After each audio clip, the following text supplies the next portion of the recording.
All right, the other day I pulled the old nasty Samsung Kenmore front loader style. This is the kind you're having a little nap, and reason might help.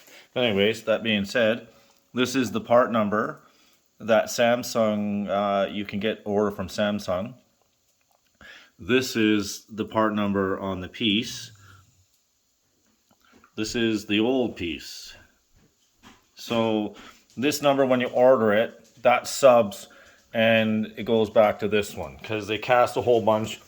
It's all the 20 or 22 inch drum, all the things, the spiders. The big thing you look for is the amount of flutes because it gives you the shape that bolts onto the drum. You just gotta be careful when you're pulling these bolts out. They snap anyways. So order a set of bolts when you buy your new one.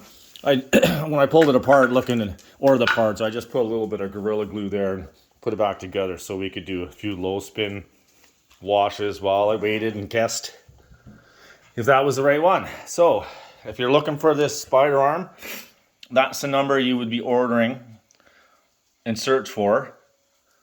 And then it'll replace that number right there. Good luck.